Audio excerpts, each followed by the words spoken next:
And we're joined by meteorologist Brittany Merlot as well, who was just passed a note by Greg in all capital letters, giving Brittany way more power than I knew that she had when Greg wrote the following note to her.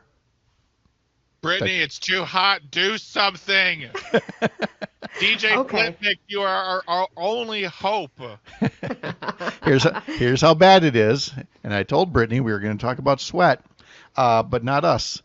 Corn sweat. Okay, a phrase I've never heard till yesterday, but now you can always tell when local TV news gets a hold of something new and shiny. Just Google up corn sweat. You won't see it in any newspapers. You won't see it in a lot of journals or anything. But every local TV station's got a story about corn sweat, Brittany. Oh, they Definitely sure do. Gonna ruin your Google search history, I bet you. Let me guess. It's all about the fact that the cornfields make it a little bit more humid than the rest of the areas. Is that what they're talking about? That's exactly it. Yep. And in fact, there was a. You sound disappointed to figure it out. Right. Well, it's funny because I posted on Facebook yesterday the high temperatures and the feel like and how I think it was Boscobel hit 114-degree heat index. Yeah. And then right away, all the comments. Is it because of the cornfields?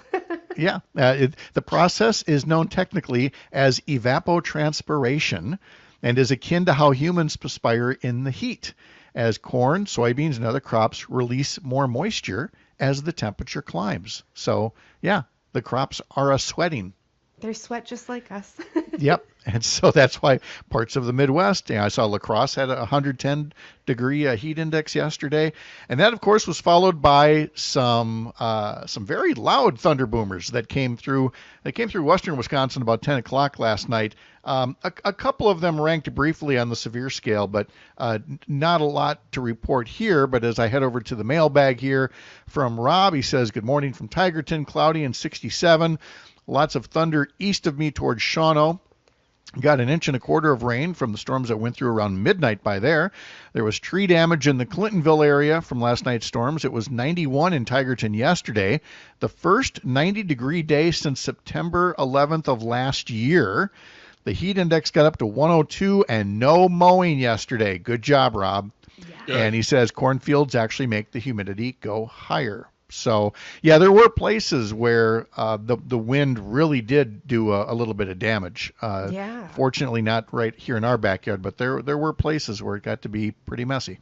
Yeah, even this morning, there's a lot of reports of trees still down, power outages. I think Eau Claire had a 63-mile-per-hour gust clocked. Hayward coming in at a 56-mile-per-hour wind, and a lot of those were through the overnight hours. And we've got another round still headed our way. In fact, right now, Eau Claire is in a severe thunderstorm warning for the fact of maybe 60-mile-per-hour winds. You say that, and it's all true. But I'm looking out my window. I look directly to the south, and I'm like, okay, well, nothing yet. And I pulled up the radar just now, and it looks like it's right on the doorstep. So I have to lean back a little bit to look west.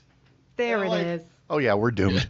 All this, we got high winds coming through, a storm running through the heat index. Tomorrow there'll be locusts, and on Friday the lake will boil over. Look, anything's possible. So, yeah, as I'm looking, strong storms from just south of Eau Claire, and then they kind of arc back, through Spooner, Rice Lake, and then up closer to Hinckley, Minnesota, something like that. And it's moving along. It's going to get your attention. Yes, it is. And a lot of northern Wisconsin today. Just expect a stormy day today. Then they could be severe. Still hail and winds are the main risk. And of course, as we go through this afternoon, there will be parts of sunshine, but nothing major. It'll just be little pockets of it. Highs today down south hitting the low 90s. The further north you live, mid 80s today, but there is still an excessive heat warning for the southern half of the state where it's going to be feeling like 108 degrees once you put in that humidity. So another sweltering, sizzling kind of day out there. I didn't like it. You step outside, it is just muggy and overwhelming. We've got last day today for the southern part of the state, and we're all cooling off for tomorrow. Yeah, I mean, we're gonna see back to the 70s next week potentially. Yes, actually, Labor Day weekend looks very comfortable. Very nice. And by the way, there's another smaller line stretching from Clintonville to Shawano up to Oconto. So folks are going to, including Rob and Tigerton, going to get a little bit more here. Rob adds now, please don't be Les Nessman on severe weather. I think he was taking a shot at me there now. And talking about learning about corn sweat from his dad and uncle on the farm. So yeah, it's a phenomenon that other people knew about, but for What's us, it called again? corn sweat. No. Thank you, Pat. Evapotranspiration. Evapotranspiration. That's That awesome. one? I love it. I love that word. I love that word. Thank you, Brittany, very much. Thank you, guys.